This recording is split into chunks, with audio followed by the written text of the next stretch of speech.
Hello everyone, welcome to mind boosting classes. इस video में हम क्लास 7 जियोग्राफी का चैप्टर 5 देखने वाले हैं, वाटर यानी पानी। तो इसी के बारे में चैप्टर है, पानी के बारे में शुरू करते हैं। उससे पहले अगर आपने हमारे चैनल को सब्सक्राइब नहीं किया तो प्लीज़ सब्सक्राइब ज़रूर कीजिएगा। तो जब भी हम पानी के बारे में सोचते हैं तो हमारे माइंड में बहुत सारी चीज़ें आती हैं, बहुत सारी इमेजेस आती हैं। तो सबसे कॉमन इमेजेस हैं रिवर्स, वाटरफॉल्स, बारिश की बूंदें या फिर बारिश, ठीक है, या फिर हमारी जो घर की टैप्स होती हैं उनका पानी।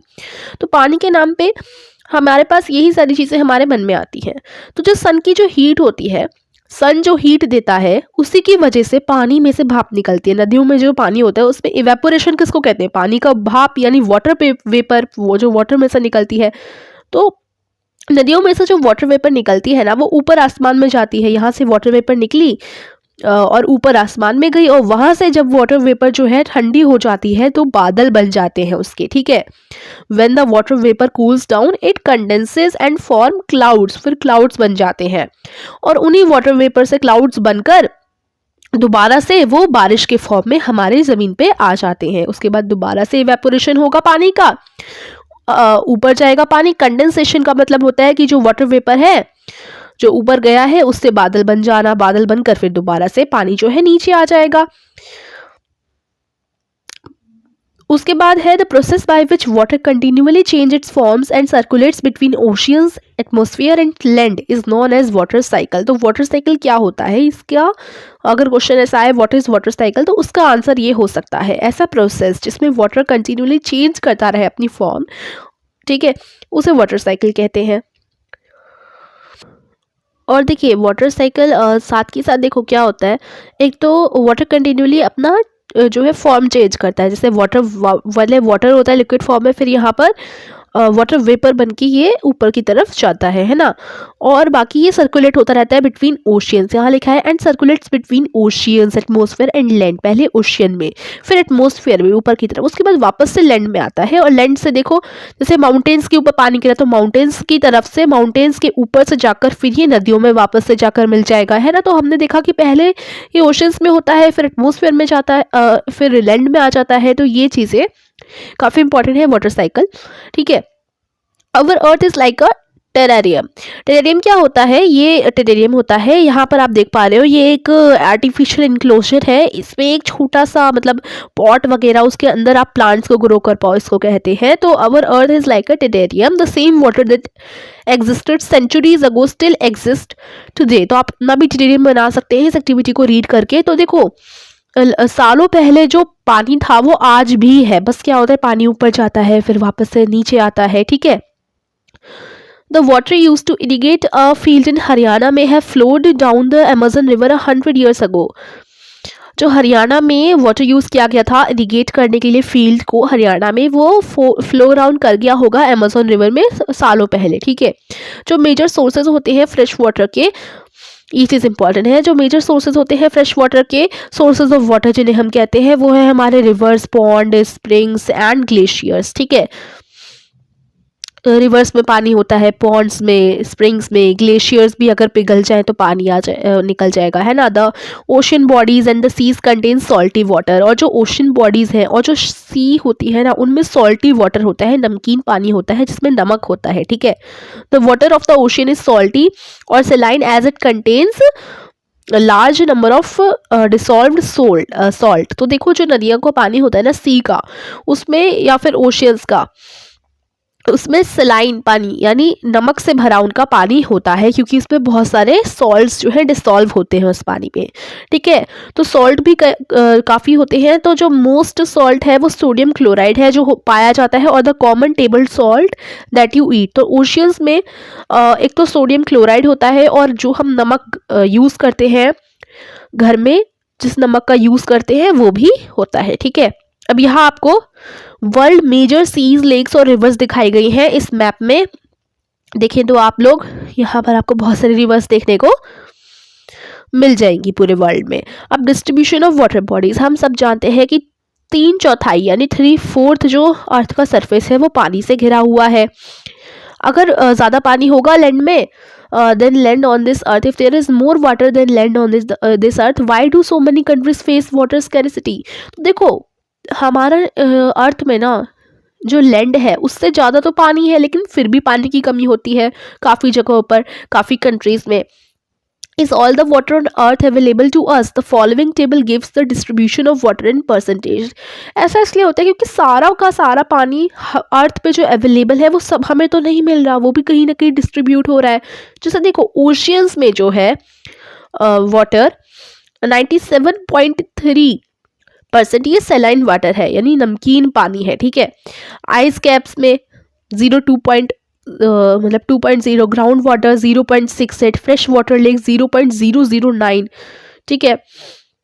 अब यहाँ पर ना आपको ये यहाँ तक का तो आपका दे रखा है नमकीन पानी, यानी जो सलाइन वाटर होता है, ठीक है। और बाकी इधर से आपका यहाँ से आपका दे रखा है आपका जो भी फ्रेश वाटर है। तो फ्रेश वाटर हमारे पास कितना कम है, आप देख पा रहे हैं 97.3% तो हमारा सलाइन वाटर ही है जिसमें नमक होता है, उससे बाकी जो हमारा फ्रेश वाटर बचा वो तो बहुत कम है।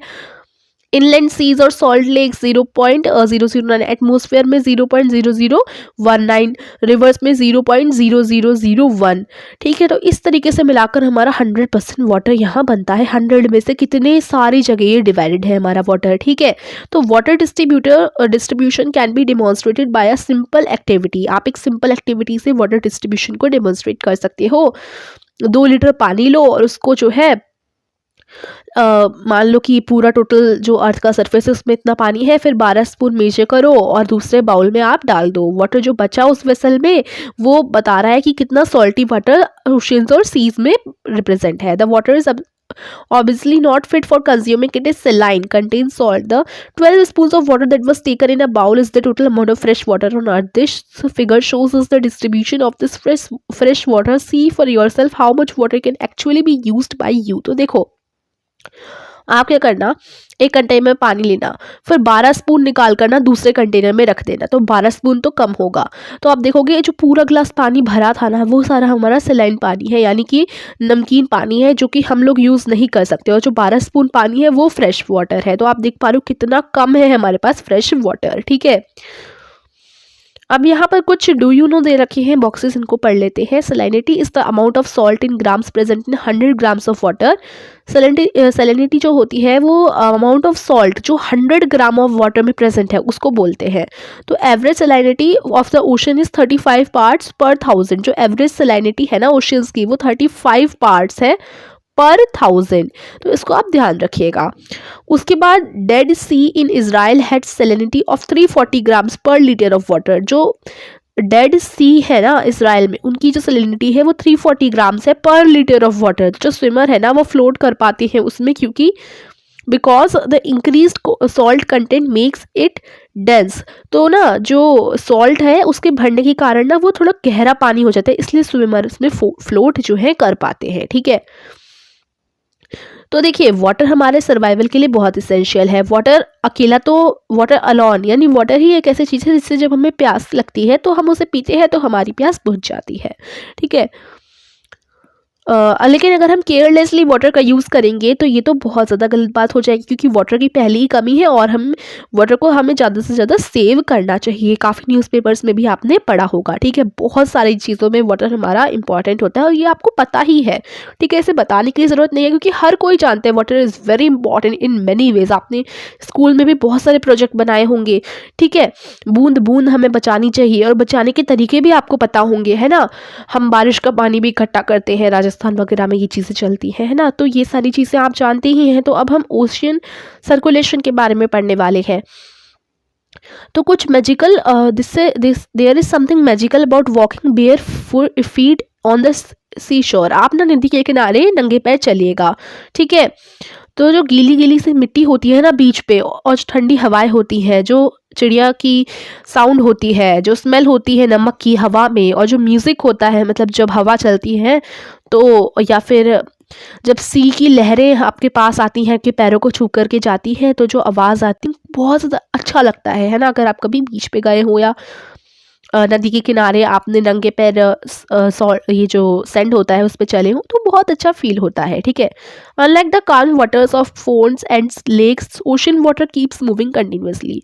यहाँ ओशन की बात कर रहे हैं। जो पॉन्ड्स होते हैं या फिर जो लेक्स होते हैं, यहाँ पर तो पानी एकदम शांत रहता है, लेकिन ओशन की जब हम बात करते हैं तो ओशन में जो है पानी मूव होता रहता है कंटिन्यूअसली। लेकिन जो ओशन होता है उसमें पानी मूव करता रहता है। हमने तालाब और झीलों की बात करी, जो है हमारे पोन्ड्स एंड ओशन यानी तालाब और झीलें, इसमें जो है वाटर एकदम काम रहता है, यानी कि साइलेंट रहता है, एकदम शीतल हम कह सकते हैं, ज़्यादा आवाज़ नहीं करता। लेकिन आवाज़ किस में होती है या फिर बहुत ज़्यादा जो घूमता रहता है, एकदम उसकी लहरें पास आती हैं, वो ओशन वाटर की आती है। ओशन यानी समुद्र का जो पानी होता है ना, उसकी बात की गई है। सागर जिसे हम कहते हैं, महासागर कहते हैं, ठीक है। तो अब यहाँ पर इट इज़ नेवर स्टिल, वो एकदम स्टिल नहीं होता, यहाँ का पानी मूव करता रहता है, एकदम आपको स्टिल नहीं दिखेगा, एकदम काम नहीं दिखेगा। लेकिन अगर आप तालाब वगैरह में जाओ तो वहाँ पर तो एकदम स्थिर होता है पानी, ठीक है। The movements that occurs in oceans can be broadly categorised as waves, tides and currents. अब ये जो जिस तरीके से ओशियंस का जो पानी है उसमें मूवमेंट होती है, उसे तीन हम ब्रॉडली अगर देखें तो तीन हम कैटेगराइज कर सकते हैं उसे तीन चीज़ों में। एक तो वेव्स हो गई, एक टाइड्स हो गई और एक करेंट्स हो गए, ठीक है। अब यहाँ एक और बात जान लेने वाली है कि मार्च 22 जो है वर्ल्ड वाटर डे पे मनाया जाता है। इस दिन वाटर को कंजर्व किया जाता है अलग अलग फेज में, तो ध्यान रखिएगा वर्ल्ड वाटर डे होता है मार्च 22 मार्च को, ठीक है। तो वेव्स, टाइड्स और करेंट्स ये हमारे तीन चीज़ें हैं जिसमें हमने कैटेगराइज किया है ओशन की मूवमेंट्स को। अब एक एक करके हम इनके बारे में जानेंगे। सबसे पहले हमारा वेव्स आता है। तो जब आप खेल रहे होते हैं थ्रो बॉल बीच पर और जो बॉल है वो पानी में चली जाती है, तो क्या होता है, जैसे आप बॉल को कैच करने वाला गेम खेल रहे हैं और बॉल जो है पानी में चली गई, तो क्या होगा, तो बॉल ना ऐसे करके पीछे पीछे जाती है पानी के, मतलब वेव्स जो है ले जाती हैं बॉल को, तो उसे देखने में ना बहुत ज़्यादा मज़ा आता है, ठीक है। Fun, it is fun to watch how the ball get washed back to the shore by the sea waves, ठीक है। When the water on the surface of the ocean rises and falls alternately, they are called waves. तो जब पानी का जो पानी होता है सरफेस पे ओशन का, वो एकदम से उठता है और गिरता है, इसको हम लोग वेव्स कहते हैं। ये जो पिक्चर दे रखी है ना, इसमें ये वेव्स है, एकदम उठता है और गिरता है, उठता है और गिरता है, तो ये होती है वेव्स, ठीक है, जिसको आप लहर कहते हैं हिंदी में, ठीक है। पानी की लहरें यानी पानी की वेव्स, ठीक है। तो वेव्स क्या होती हैं, वेव्स की डेफिनेशन ये हो सकती है, when the water on the surface of the ocean rises and falls alternately they are called waves. Waves are formed when wind scrape across the ocean surface, the stronger the wind blows the bigger the waves becomes. Waves कब बनती है, जब हवा आ जाती है ना ocean के पानी के ऐसे बीच में, ओशन और सरफेस के बीच में हवा आती है, तो पानी ना ऊपर की तरफ उछलता है, और जितनी ज़्यादा तेजी से हवा आएगी उतना ऊंचा आपकी वेव बनेगी, ठीक है। उसके बाद आगे देखो, during a storm the winds blowing at very high speed form huge waves। जब स्टॉर्म आ जाता है ना, तूफान आ जाता है काफ़ी ज़्यादा तेज़ी से, यानी बहुत ज़्यादा तेज़ी से हवा चलने लग जाती है बहुत हाई स्पीड पे, तो बहुत लंबी लंबी लहरें जो हैं बनती हैं, बहुत ह्यूज वेव्स बनती हैं, ठीक है। और इससे क्या होता है, बहुत सारे प्रॉब्लम्स हो जाती हैं, क्योंकि देखो सुनामी आ सकती है, एन अर्थक्वेक, वॉल्केनिक इरप्शन और under water landslides can shift large amount of ocean water. Earthquake हो गया, वॉल्केनिक इरप्शन हो गया, अंडर वाटर यानी पानी के अंदर की जो लैंड है, ज़मीन, लैंडस्लाइड हो गई, तो बहुत सारा जो पानी है इधर उधर हो जाता है, ठीक है। इसी को हम कहते हैं huge tidal wave called tsunami. Tsunami यानी बहुत ऊंचाई से जब वेव बहुत बड़ी हो जाती है ना कोई वेव, और बहुत सारा पानी एक साथ से ऐसे ऊपर की तरफ जाता है और वेव बहुत बड़ी बन जाती है, तो वो सुनामी आ जाती है, उससे सुनामी आ जाती है। तो बहुत पानी से बहुत सारे घर वगैरह भी टूट सकते हैं, मतलब पानी से बहुत ज़्यादा नुकसान भी हो सकता है, ठीक है। मतलब बहुत, अभी आप सोच रहे होंगे सुनामी, तो सुनामी में 15 मीटर तक पानी उठ जाता है, तो आप सोच सकते हो कितना ज़्यादा भयानक होता होगा। जो लार्जेस्ट सुनामी है वो तो 150 मीटर तक की भी मेजर की गई है, तो ज़रा आप सोचिए 150 मीटर हाई, ये जो वेव्स होती है ना वो बहुत ज़्यादा, ये 700 किलोमीटर पर आवर की स्पीड से ट्रैवल करती है। तो ज़रा सोचो कि द सुनामी 2004 में जो सुनामी हुई थी ना, उसने बहुत सारा डैमेज किया था, जैसे पानी के आसपास घर बने हुए हैं, ठीक है, कोस्टल एरियाज बोलते हैं उनको, पानी के आसपास जो घर होते हैं। अब सुनामी आ गई तो कितना सारा नुकसान हो जाएगा, घर टूट जाएंगे, इतनी तेजी से पानी उठेगा, तो आप सोच ही सकते हैं, है ना।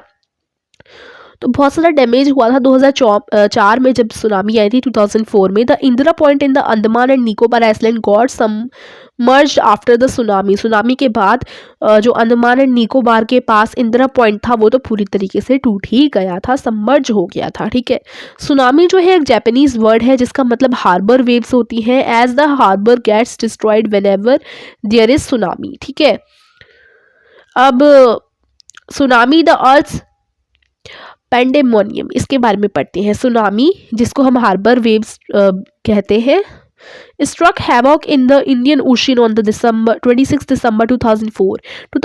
26 दिसंबर बहुत बड़ी सुनामी आई थी और मतलब बहुत सारे उससे मतलब बड़े नुकसान हुए थे, इसलिए ये डेट बहुत इंपॉर्टेंट है। इसमें जो सुनामी आई थी इंडियन ओशन में बहुत ज़्यादा ये एक इंग्लिश के चैप्टर में भी है, आगे आप पढ़ोगे। The wave was the result of the earthquake that had its epicentre close to the western boundary of Sumatra. ये वेव इतनी ज़्यादा ऊंची इसलिए हो गई थी क्योंकि अर्थक्वेक का ही रिजल्ट था। ठीक है, the magnitude of the earthquake was 9.0 on the Richter scale. जो मैग्नीट्यूड था वो दे रखा है अर्थक्वेक का 9.0। As the Indian plate went under Burma plate there was sudden movement of the sea floor causing the earthquake. Earthquake आ गया था, the ocean floor were displaced by about 10 to 20 meter and tilted in downwardly direction. A huge mass of ocean water flowed to fill in the gap that was being created by the displacement. ठीक है, तो जो ocean का floor था ना वो इधर हिल गया था, साइड में मूव हो गया था। इसी वजह से इसी गैप को फिल करने के लिए इतनी तेजी से जो है पानी आया, पानी की वेव्स आई। ठीक है, और फिर क्या हुआ, this marked the withdrawal of the water mass from the coastlines of the land masses in the south and southeast India. After thrusting of the Indian plate below the Burma plate, the water mass rushed back towards the coastline. The tsunami traveled at the speed of about 800 km per hour, comparable to speed of commercial aircraft, and completely washed away some of the islands in the Indian Ocean. तो ये काफ़ी ज़्यादा important चीज़ है, मतलब यही आपको इसमें याद रखना है। 26 दिसंबर 2004 एक तो ये डेट याद रखनी है जब आई थी सुनामी, और कैसे आई थी, जो इंडियन प्लेट है ना वो बुर्मा प्लेट के अंडर चली गई थी। इसी वजह से जो सी का फ्लोर है उसमें सडन मूवमेंट देखने को मिली और इसी वजह से अर्थक्वेक आया। ओशन का फ्लोर ही डिस्प्लेस हो गया था, इधर हिल गया था 10 से 20 किलोमीटर और नीचे डाउनवर्डली डायरेक्शन में टिल्ट हो गया था। फिर मतलब बहुत सारा पानी आया, वाटर फ्लो हुआ, मतलब जो गैप है उसको फिल करने के लिए। ठीक है, जो कि डिस्प्लेसमेंट के कारण बन गया है और इसी वजह से क्या हुआ, सुनामी भी आ गई। और after thrusting of the Indian plate below the Burma plate, the water mass rushed back towards the coast line. फिर दोबारा से वो कोस्ट लाइन की तरफ वाटर वेव रश बैक हुई। उसके बाद सुनामी जो है, ये भी ध्यान में रखना है कि सुनामी किस स्पीड से ट्रैवल किया था, 800 किलोमीटर पर आवर की स्पीड से। ठीक है, जो कि स्पीड ऑफ कमर्शियल एयरक्राफ्ट के कंपेरेबल है। और कम्प्लीटली इससे क्या हुआ था, सुनामी से कुछ जो आइसलैंड्स है इंडियन ओशन में वो कम्प्लीटली वॉश अवे हो गए थे। The Indira Point in Andaman and Nicobar island that marked in southern most point of India got completely submerged, मतलब अंदर की तरफ घुस गए थे, ढल गए थे, हम कह सकते हैं पूरी के पूरी तरीके से तबाह हो गए थे। इंदिरा पॉइंट है अंडमान एंड निकोबार आइसलैंड में। ठीक है, as the wave moved from earthquake epicenter from Sumatra towards the Andaman Island and Sri Lanka, the wave length decreased with decreasing depth of water। तो देखो क्या हुआ, जैसे जो वेव है ना वो अर्थक्वेक के एपिक सेंटर से सुमत्रा की तरफ जब मूव हो रही थी और फिर वहाँ से अंडमान आइसलैंड और श्रीलंका की तरफ जब मूव हुई तो वेव जो है उसकी लेंथ डिक्रीज होती रही और उसका पानी का गहराव भी, जो गहराई थी वो भी डिक्रीज होती रही। The travel speed also declined from 700 to 900 kilometre per hour to less than 70 kilometre per hour. Tsunami waves travelled up to a depth of 3 kilometre from the coast, killing more than 10,000 people and affected more than lakh of houses. और फिर क्या हुआ, इसकी वजह से tsunami ने बहुत सारे, मतलब सुनामी की जो डेप्थ है ना, गहराई जो है वो लगभग उनकी वेव्स की जो गहराई थी वो 3 किलोमीटर तक की हो गई थी। फिर क्या हुआ, जब वो मतलब इतने पानी ना आगे की तरफ आते जाता है, जब सुनामी आती है ना पानी आगे की तरफ जाते जाते फिर क्या होता है, इसकी वजह से लाखों घर जो है तबाह हो गए, 10,000 से ज़्यादा लोगों की डेथ हुई। इंडिया में जो है सबसे ज़्यादा जहाँ पर तबाही मची, जहाँ पर सबसे ज़्यादा नुकसान हुआ वो जगह यहाँ दे रखी है, इम्पॉर्टेंट है। इंडिया के जो वर्स्ट अफेक्टेड कोस्टल एरियाज थे वो आंध्र प्रदेश थे, तमिलनाडु, केरला, पुडुचेरी और अंडमान एंड निकोबार आइसलैंड। जब earthquake while the earthquake cannot be predicted in advance, it is possible to give a 3 hour notice of a potential tsunami. Such early warning systems are in place across the Pacific Ocean but not in the Indian Ocean. Tsunamis are rare in Indian Ocean as the seismic activity is less as compared to Pacific. तो देखो tsunami को बहुत advance में तो predict नहीं कर सकते कि भाई सुनामी आने वाली है, ऐसा तो पॉसिबल नहीं है, लेकिन हम 3 घंटे पहले सब मतलब पता लगा सकते हैं कि हाँ सुनामी आने वाली है थोड़ी टाइम पहले। तो जो अर्ली वार्निंग होती है ना कि भाई सुनामी आने वाली है, वेदर वगैरह को देखकर कि सुनामी आने वाली है, तो ऐसा जो सिस्टम है ना वो पैसिफिक ओशन में ज़्यादा है। इंडियन ओशन में ये हुआ था सुनामी का 2004 में, तो इंडियन ओशन में ऐसे नहीं थे सिस्टम, क्योंकि इंडियन ओशन में कम ऐसी एक्टिविटी होती है जैसे सुनामी है compare to the Pacific Ocean. ठीक है, देखो कितना ज़्यादा बुरा हाल हुआ था, दिखा रखा है। जो सुनामी है ना that ravaged the south and south east Asian coasts in December 2004 is the most devastating tsunami in the last several 100 years तक से, मतलब सबसे ज़्यादा बेकार सुनामी 2004 में आई थी, जो 100 सालों तक भी नहीं हुई थी। सबसे डेविस्टेटिंग जिसने बहुत तबाह की जिंदगियाँ और बहुत सारी प्रॉपर्टीज़ वगैरह, वो यही थी। ठीक है, primarily a result of lack of monitoring the early warning systems and knowledge among the coast dwellers of the Indian Ocean. तो इंडियन ओशन में अर्ली वार्निंग सिस्टम नहीं थे, इसी की वजह से ये सब हुआ और इसी की वजह से इतनी सारी डैमेज हुआ। The first indication that tsunami is approaching is the rapid withdrawal of water from the coastal region following bye destructive wave. तो देखो जब तो सुनामी आने वाली होती है ना, जो वाटर होता है उसमें बबल्स आने लग जाते हैं और वो थोड़ा आगे की तरफ आने लग जाता है, तो ये सारे जो है इंडिकेशन होते हैं कि सुनामी आने वाली है। जब ऐसा हुआ था ना, लोगों ने क्या किया, instead of people going to high ground, they started assembling at the coast to view the miracle. As a consequence, there was a large casualty of curious onlookers when the gigantic wave tsunami struck. तो क्या हुआ था, जब ऐसी चीज़ें होने लगी, जब ऐसे इंडिकेशन आने लगे कि सुनामी आने वाला है, तो लोगों को क्या करना चाहिए था, ऊंचे स्थानों पर चले जाना चाहिए था। जब सुनामी आने वाली होती है ना, तो अगर आप ऊपर की तरफ हाई जगह पे चले जाओ तो बेटर रहता है, लेकिन लोग ऐसा नहीं किया। लोगों ने इंस्टेड इसकी जगह वो पास आ गए नदी के कि भाई क्या हो रहा है, ऐसे बबल्स क्यों आ रहे हैं, ऐसे पानी को क्या हो रहा है, इतना अजीब ऐसे चमत्कार हो रहा है, ऐसा सोच के लोग उस नदी के पास आने लगे ओशन के। और जैसे ही सुनामी की लंबी सी वेव आई, बड़ी सी वेव आई, वो सारे लोग उसी में, हम कह सकते हैं मतलब कोई बच नहीं पाया। ठीक है, टाइड्स की बात करते हैं। अभी ये सब हमने वेव्स के बारे में पढ़ा, और इसी के बीच में आपको ये सुनामी के बारे में जो 2004 26 दिसंबर को इतना बड़ा सुनामी आई थी उसके बारे में दिया गया था। ठीक है, अब टाइड्स क्या होते हैं, the rhythmic rise and fall of ocean water twice in a day is called a tide. It is high tide when water covers much of the shore by rising to its highest level. It is low tide when water falls to the lowest level and retreats from the shore. देखो जब पानी आता है तो वो आपने देखा होगा ऐसे जैसे यह हमारी मिट्टी है, यहाँ आपने कुछ लिखा, पानी आएगा और उसे मिटा करके ले जाएगा। ठीक है, अगर पानी टाइड, इसी को कहते हैं टाइड्स, इन्हीं को कहते हैं। जब टाइड हाई होगा ना तो पानी बहुत आगे तक आएगा। जब टाइड जो है जब वो लो होगा तो पानी मतलब आगे की तरफ कम आएगा। ठीक है, तो इसको हम लोग टाइड कहते हैं। The strong gravitational pull exerted by the sun and the moon on Earth's surface causes the tides. जो strong gravitational pull होता है ना exerted by sun and the moon on the Earth's surface, जो कि sun और moon दोनों exert करते हैं अर्थ के सरफेस पर। ठीक है, इसी की वजह से टाइड्स बनते हैं, हमारे कॉज होते हैं। The water of the earth closer to the moon gets pulled under the influence of the moon's gravitational force and causes high tide. जो वाटर होता है अर्थ पर, जितना मून के पास होगा, gets pulled under the influence of the moon, और pull होता जाएगा मून के इन्फ्लुएंस में। ठीक है, ग्रेविटेशनल फोर्स के कारण, और जितना पुल होगा उतनी ज़्यादा हमारी बड़ी टाइड होगी, हाई टाइड होगी।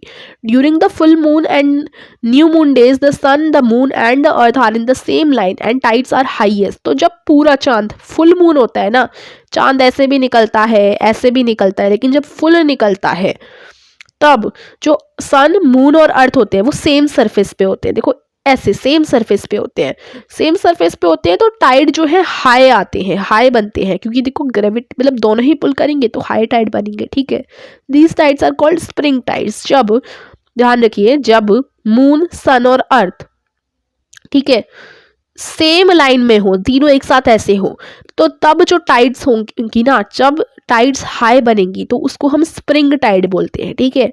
But when the moon is in its first and last quarter, the ocean water gets drawn in diagonally opposite direction by the gravitational pull of sun and moon, resulting in low tides। लेकिन जब moon इस तरफ है या ऊपर की तरफ है, मतलब तीनों लाइन में नहीं है, तो टाइड्स ज़्यादा नहीं बनती, हाई टाइड्स नहीं बनती, ठीक है। जो ओशन का वाटर होता है वो डायगनली अपोजिट डायरेक्शन में, मतलब ग्रेविटेशनल पुल सन का और मून का जो होता है अपोजिट डायरेक्शन में हो जाता है, इसी वजह से जो टाइड्स हैं वो लो बनती है, ठीक है। उसके बाद दीज टाइड्स आर कॉल्ड नीप टाइड्स, और जब टाइड्स लो बनती है, ज़्यादा हाई नहीं बनती, तो उनको नीप टाइड बोलते हैं। जब हाई बनती है तो स्प्रिंग टाइड्स होती हैं, ठीक है। High tides help in navigation, they raise the water level close to the shore, this helps the ships to arrive at the harbor more easily, the ships to arrive at the harbor more easily। तो देखो high tides जो होती है ना, वो navigation में काफ़ी ज़्यादा मदद करती हैं। यानी कि अगर कोई शिप ट्रैवल कर रहा है तो मतलब वाटर लेवल जब रेज होगा, शोर के आगे की तरफ जाएगा, तो जैसे पानी है, पानी आगे की तरफ आता है, ठीक है, जितना आगे की तरफ जाएगा उतना अच्छा शिप जो भी चला रहे हैं शिप, उनको हेल्प मिलेगी ज़्यादा जल्दी किनारे पर आने के लिए, ठीक है। The high tides also help in fishing, और जितनी हाई टाइड्स होंगी वो फिशिंग में भी हेल्प करती है, ठीक है। काफ़ी ज़्यादा जो है फिश शोर की तरफ आ जाती हैं हाई टाइड की वजह से, और इससे फिशरमैन ईजिली उन्हें पकड़ पाते हैं। The rise and fall of water due to tides is being used to generate electricity in some places, और कुछ जगह तो इससे इलेक्ट्रिसिटी भी जनरेट की जाती है जब राइज होता है और फॉल होता है वाटर का टाइड्स की वजह से, ठीक है। अब हमने वेव्स पढ़ ली, लहरें, टाइड्स पढ़ ली, तो टाइड्स भी पढ़ ली, वेव्स भी पढ़ ली। वेव्स हमारी लहरें हो जाती हैं, ठीक है। देखो टाइड के बारे में एक बार हम रिकैप कर लेते हैं। नीप टाइड, जब मून इधर या इधर हो तो नीप टाइड, ठीक है। स्प्रिंग टाइड, जब ये लाइन में हो तीनों, ठीक है। और ये भी, इसमें भी हमारी ये भी स्प्रिंग टाइड का ही एग्जाम्पल है, क्योंकि देखो लाइन में ही तो है ये और ये तीनों, ठीक है। इधर भी ये स्प्रिंग टाइड है, यहाँ अगर ऊपर या इस तरफ हो, लाइन में ना हो, तो वो नीप टाइड बनती है, ठीक है। नीप टाइड मतलब लो टाइड हम कह सकते हैं, और इसमें स्प्रिंग टाइड होती है हमारी हाई टाइड। और टाइड्स कैसे बनती है? टाइड्स ऐसे बनते हैं कि जब मून और सन की ग्रेविटेशनल फोर्स एक्सर्ट होती है अर्थ पे, तो वो टाइड्स बन जाती है। देखो, क्योंकि देखो मून अगर इधर है तो मून ऐसे अर्थ, मतलब जो ग्रेविटेशनल फोर्स है ऐसे खींचेगा ना मून, ठीक है, जो एक्सर्ट होंगी, तो इस तरफ हो रही है। लेकिन अगर ऐसे सीधी लाइन में सन और मून एक साथ खींचेंगे तो फिर क्या होगा, इस तरफ से खिंचाव होगा, और खिंचाव होगा तो टाइड्स देखो ऐसे आगे की तरफ जाएंगी, ओके। तो इस तरीके से होता है हमारी टाइड्स बनती है। वेव्स हमने पढ़ ली। लहरें, ओशन करेंट्स क्या होते हैं? ओशन करेंट्स होते हैं are streams of water flowing constantly on the ocean surface in definite direction. The ocean में करेंट्स में बी वार्म और कोल्ड। ओशन करंट का मतलब होता है कि जैसे पानी आ रहा है तो पानी कंस्टेंट फ्लो हो रहा है ना, ठीक है, ओशन सरफेस पे, तो वो किसी भी डायरेक्शन में जा सकता है। वो ऐसे घूम करके जा सकता है, वो ऐसे घूम करके जा सकते हैं, कोई पत्थर है बीच में तो ऐसे घूम करके जा सकता है। तो जिस भी डायरेक्शन में, डिफरेंट डायरेक्शंस में वो जाता है, ठीक है।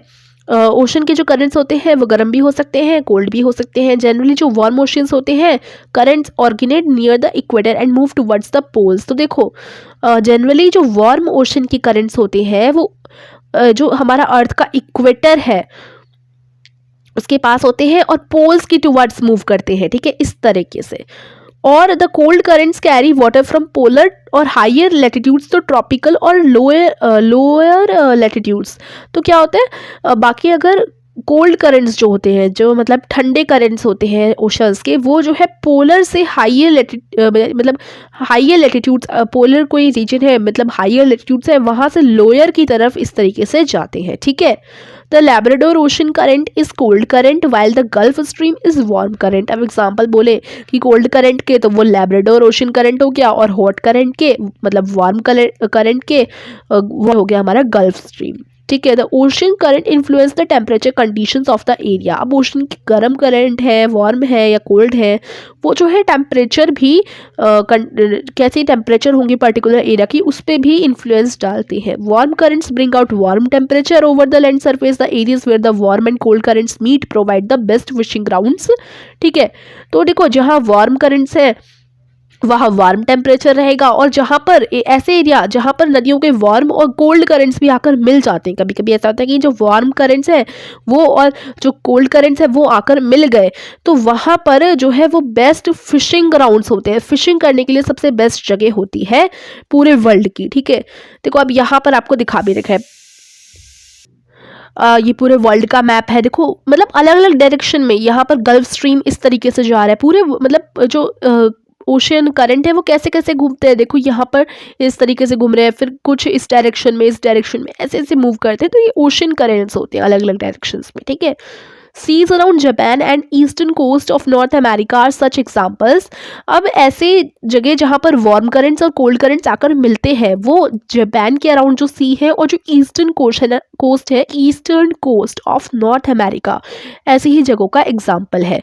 The areas where a warm The areas where the warm and cold current meet also experience foggy weather, making it difficult for navigation. जहाँ पर कोल्ड और हॉट करंट जाके मिलते हैं ना, वहाँ पर ना फॉगी वेदर होता है। ठीक है, और फॉगी वेदर की वजह से, मतलब फॉग नहीं आ जाता ठंडियों में, वैसा वेदर होता है, तो उसकी वजह से जब शिप्स ट्रैवल करती हैं तो उन्हें डायरेक्शन फाइंड आउट करने में या नेविगेशन में ना काफ़ी ज़्यादा डिफिकल्टी होती है। अब यहाँ एक्सरसाइज के क्वेश्चंस आ जाते हैं जो हम अगली वीडियो में कवर करेंगे। चैप्टर हमारा यहीं फिनिश होता है, काफ़ी इजी चैप्टर था। आई होप आपको समझ आया होगा, तो वीडियो को लाइक और चैनल को सब्सक्राइब करना मत भूलिएगा। Thank you for watching.